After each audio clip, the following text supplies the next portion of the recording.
So yun guys, nandito tayo sa tulay. Ayan, oh. Bagong gawa yung tulay na yan. So yung baba niyan guys, is yung dating kalsada. Ayan, hanggang doon. Dating kalsada yan. Ayan, oh. Ayan mga master, dating kalsada yan. Oh, kalsada yan. Pag ganun. Kalsada, oh. Walang ilog dyan mga master. Walang ilog. So, may tulay dito mga master pero walang ilog. Ganun doon sa kabila.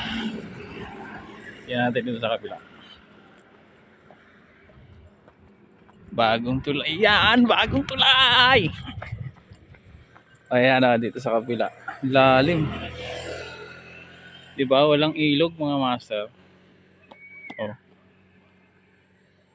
Mga ano yan, damo. Bumitak na to. So dito rin sa kabila oh. Oh. Walang ilog dyan. Diba? Sagingan to. Yan sagingan. So yan.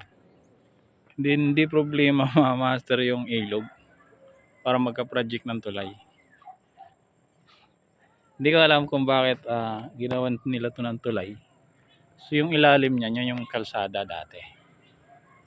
So siguro laging barado dyan kasi laging may putik dyan eh. Ang solusyon siguro nila, ginawa nila ng tulay. So napakahaba niya no. May dalawang poste pa yung pagitan sa gitna. Haba ng tulay na yan. Tapos ang taas ng tambak nila dito. Nag-riprap sila dito sa gilid. Yun, gandun. So, para lang may pantay nila yung kalsada. Pag ganun sa kabila. Pero walang ilog yan mga master. So alam na alam yan ng mga taga rito. Yan. Comment nyo na lang kung sino taga rito. Clue ay ano sa ano to. Yan malapit sa Katanawan. Oh, hindi ko alam kung sakop pa nung Katanawan tayo. So walang ilog yan mga master pero nilagyan nila ng tulay. May tulay pero walang ilog. Yung kalsada na yan, yung ilalim nito is kalsada talaga dati. Kaya lang lagi siyang nagbabara, laging nag-ano yung kalsada, laging nasisira. Ayun, no? Nagkakaroon lang ng tubig dyan dahil nga sa tagulan ngayon eh. Kakaroon lang ng stock ng tubig. Pero yung ilalim, oh. Nakita nyo yun mga master, yung ilalim na yun. Simentado yun. Ayun, oh. Simentado yan kasi yan yung dating kalsada. Yan yung talagang dating kalsada.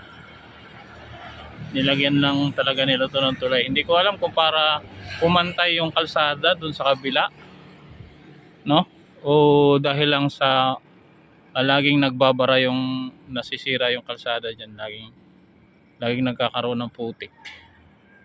Yung kahit makita mo yun sa ilalim na yun, oh. Yung ilalim na yun, no? Simentado yun mga master, yung ilalim na yun, oh. Oh, nakita nyo simentado yung ilalim. Kasi dati siyang kalsada, yung ilalim ng tulay, dating kalsada. So nilagyan lang ng tulay sa iba. So ang galing, no? Siguro napakalaki ng budget ng tulay na to. Wala na sila magawa sa pera.